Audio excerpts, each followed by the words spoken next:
بسم الله الرحمن الرحيم والسماء ذات البروج واليوم الموعود وشاهد ومشهود قتل أصحاب الأخدود النار ذات الوقود إذ هم عليها قعود وهم على ما يفعلون بالمؤمنين شهود وما نقموا منهم إلا أن يؤمنوا بالله العزيز الحميد الذي له ملك السماوات والأرض والله على كل شيء شهيد إن الذين فتنوا المؤمنين والمؤمنات ثم لم يتوبوا فلهم عذاب جهنم ولهم عذاب الحريق إن الذين آمنوا وعملوا الصالحات لهم جنات تجري من تحتها الأنهار ذلك الفوز الكبير إن بطش ربك لشديد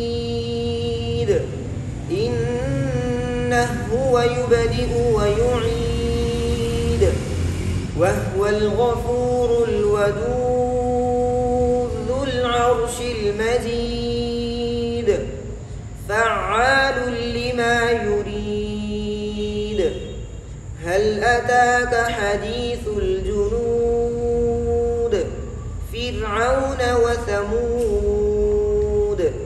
بل الذين كفروا في تكذيب والله من ورائهم محيط بل هو قرآن مجيد في لوح محفوظ. سورۃ البروج انہوں نے قرات امام ابو عمر بصری کے لیے پڑھا. ان کے دو راوی ہے دوری بصری اور سوسی. بین سورتین دونوں راویوں کے لیے بسم اللہ پڑھنا بھی صحیح ہے, بغیر بسم اللہ کے وصل کرنا بھی صحیح ہے, بغیر بسم اللہ کے سجدہ کرنا بھی صحیح ہے. بات سمجھ میں آ رہی ہے؟ مد منفصل میں سوسی کے لیے صرف قصر ہے, دوری کے لیے قصر اور توسط دونوں ہے. مد متصل میں دونوں کے لیے توسط ہے, مد لازم میں دونوں کے لیے طول ہے. بات سمجھ میں آ رہی ہے؟ النار ذات الوقود میں امالہ ہے, یہ ذوات الراء ہے. میں نے آپ کو بتایا تھا نا, ذوات الراء میں ان کے لیے امالہ ہے. امالے میں دونوں راوی متفق ہے, امالے میں دونوں راوی کیا ہے؟ متفق ہے.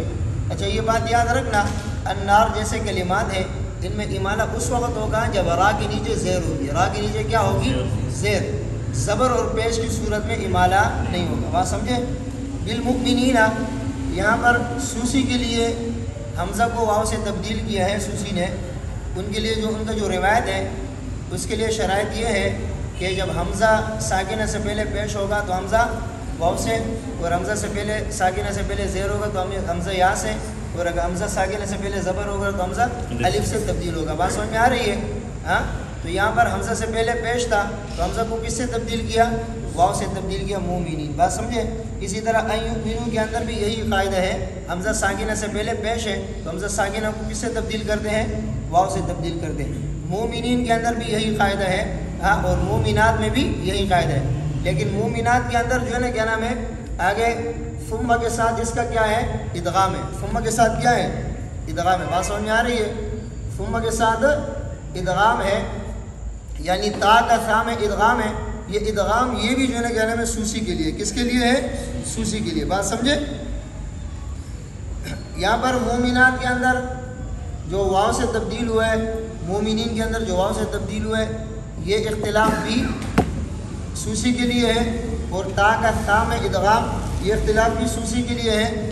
جب یہ یہاں پر ادغام کرتے ہیں تو ادغام سے پہلے یعنی مدغم سے پہلے جب حرف مدہ ہوتا ہے تو حرف مدہ کے لیے جو ہے نا کیا نام ہے اس میں 3 قسم کے مد کرنا جائز ہے۔ کتنے قسم کے مد کرنا جائز ہے؟ 3 قسم کے، طول، توسط اور قصر۔ لیکن جو ہے نا توسط کو زیادہ پسند کیا ہے، جمہور نے توسط کو زیادہ پسند کیا ہے۔ 3 قسم کے مد اس کے اندر کیا ہے؟